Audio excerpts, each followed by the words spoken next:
ముఖ్యంగా అఖిల భారత కాంగ్రెస్ కమిటీ ప్రధాన కార్యదర్శి తెలంగాణ రాష్ట్ర ఇన్ఛార్జ్ శ్రీమతి మీనాక్షి నటరాజన్ గారు, రాష్ట్ర కాంగ్రెస్ కమిటీ అధ్యక్షులు పెద్దలు మహేష్ కుమార్ గౌడ్ గారు ఇద్దరు కలిసి రాష్ట్రంలో జరుగుతున్నటువంటి పాదయాత్ర సందర్భంగా మరి ఈరోజు జరుగుతున్నటువంటి ఈ ప్రెస్ మీట్ కార్యక్రమానికి రాష్ట్ర పరిశీలకులుగా విచ్చేసినటువంటి గౌరవనీయులు రామ్ భూపాల్ గారు, గౌరవనీయులు మాజీ మంత్రివర్యులు శ్రీ ఇంద్రకరణ్ రెడ్డి గారు, మిగతా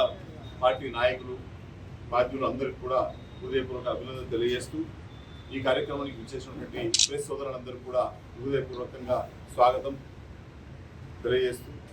ముఖ్యంగా ఈ దేశంలో చూసినట్టయితే మనకు స్వతంత్రం పోరాటం సందర్భం నుంచి కూడా మహాత్మా గాంధీ గారు అనుసరించినటువంటి బాట మరి పాదయాత్ర. ఆనాడు మహాత్మా గాంధీ గారి నుంచి మొదలుకుంటే ఈరోజు రాహుల్ గాంధీ వరకు దేశవ్యాప్తంగా అనేక పాదయాత్రలు జరిపి దేశం యొక్క పరిస్థితుల్ని అవగాహన చేసుకున్నటువంటి, అపసోపన చేసుకున్నటువంటి సందర్భం మనం చూస్తూ ఉన్నాం. ఆ క్రమంలో భాగంగానే పూలే గారి ఆశయాలు, అంబేద్కర్ గారి ఆశయాల సాధన కోసం నేడు తెలంగాణ ప్రదేశ్ కాంగ్రెస్ కమిటీ ఆధ్వర్యంలో తెలంగాణ ప్రభుత్వం గౌరవనీయులు ముఖ్యమంత్రి రేవంత్ రెడ్డి గారి ఆధ్వర్యంలో ఏవైతే కార్యక్రమాలు తీసుకొని ముందుకు పోతున్నామో వాటి పట్ల ప్రజలలో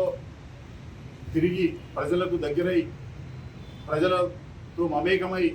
ప్రజల నుంచి ఫీడ్బ్యాక్ తీసుకొని మరి ఇంకా కూడా అద్భుతమైనటువంటి కార్యక్రమాలు చేయాలన్న ఆలోచనతోని జరుపుతున్నటువంటి పాదయాత్రనే ఈ ప్రజాహిత పాదయాత్ర అని చెప్పి సందర్భంగా మేము మీతో మనవి చేస్తా ఉన్నాం. ఈ ప్రజాహిత పాదయాత్ర సందర్భంగా మరి రాష్ట్ర ప్రభుత్వం అధికారంలోకి వచ్చిన తర్వాత 6 గ్యారెంటీలను ఒక్కటొక్కటిగా ఏ రకంగా అమలు చేస్తూ ఉన్నాం, ఇంకా కూడా అమలు చేయాల్సినటువంటి కార్యక్రమాల్ని ఏ రకంగా అమలు చేయబోతున్నాం. మరి ఈ రాష్ట్రాన్ని గత పాలకులు అప్పుల కుప్ప చేసి మరి అప్పుల తెలంగాణగా మార్చి ఏ రకంగా అయితే అధికారం బదిలీ జరిగిందో, మరి ఇన్ని అప్పులున్నా కానీ, ఇన్ని ఇబ్బందులున్నా కానీ ఒక్కొక్కటి అధిగమిస్తూ సంక్షేమ కార్యక్రమాలు, అభివృద్ధి కార్యక్రమాలతో పాటు సామాజిక న్యాయం కూడా కల్పించాలన్న ఆలోచనతో ఏదైతే పెద్దలు రాహుల్ గాంధీ గారు భారత్ జోడో యాత్ర సందర్భంగా జరిపినటువంటి పాదయాత్రలో మరి ప్రజలకు ఏదైతే హామీ ఇచ్చిండ్రో ఎవరు ఎంతనో వారికి అంత అనే నినాదంతో మరి రాష్ట్రంలో అధికారంలోకి రాగానే దేశంలో ఎక్కడ లేని విధంగా తెలంగాణలో మరి బీసీ కులగణన చేసి జనగణన చేసి మరి 42% రిజర్వేషన్లు కల్పించాలని రాష్ట్ర శాసనసభలో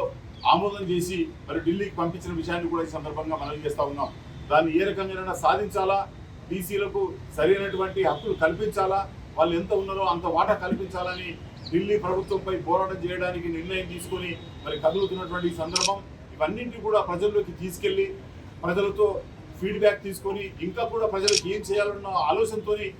కార్యక్రమం మరి నిన్న 31వ తారీఖు నాడు రంగారెడ్డి జిల్లా పరిగిలో ప్రారంభమైనటువంటి పాదయాత్ర మరుసటి రోజు మెదక్, ఆ తర్వాత నిజామాబాద్, ఆ తర్వాత ఆదిలాబాద్ ఉమ్మడి జిల్లాలోని ఖానాపూర్ శాసనసభ నియోజకవర్గంలో 3వ తారీఖు సాయంత్రం 5 గంటలకు బాదన్పూర్తి గ్రామంలో శ్రీమతి మీనాక్షి నటరాజన్ గారు, పిసిసి అధ్యక్షులు పెద్దలు మహేష్ కుమార్ గౌడ్ గారు మరి అక్కడికి రావడం జరుగుతుంది. 5 గంటలకు అక్కడికి వచ్చిన తర్వాత అక్కడ కాంగ్రెస్ పార్టీ పతాకాన్ని ఆవిష్కరణ చేసి బాదన్పూర్ నుంచి సుర్జాపూర్ మీదుగా మస్కాపూర్ మీదుగా ఖానాపూర్ వరకు వచ్చి మరి పాదయాత్ర జరిపి ఖానాపూర్ వరకు పాదయాత్ర జరిపి అక్కడ బస చేయడం జరుగుతుంది. మరుసటి రోజు ఉదయం 7 గంటల నుంచి 9 గంటల దాకా మరి శ్రమదాన కార్యక్రమం ఉంటుంది. 9 తర్వాత కొంత బ్రేక్ తీసుకొని 10 గంటల నుంచి మరి 11 గంటల నుంచి ముఖ్య నాయకులతో, ముఖ్య కార్యకర్తలతో మరి ఇంటరాక్ట్ అయ్యే కార్యక్రమాన్ని ఏఐసిసి జనరల్ సెక్రటరీ గారు, తెలంగాణ వ్యవహారాల ఇన్ఛార్జ్ గారు మరి పిసిసి అధ్యక్షులు ఆ కార్యక్రమం తీసుకోవడం జరిగింది. ఈ కార్యక్రమానికి మరి పెద్ద ఎత్తున జిల్లా వ్యాప్తంగా మరి ముఖ్యమైన నాయకులు, కార్యకర్తలందరూ కూడా తరలి రావాలని చెప్పి ఈ సందర్భంగా నేను మనవి చేస్తూ మరి పెద్దలు ఇంద్రకరణ్ రెడ్డి గారు, రామ్ భూపాల్ గారు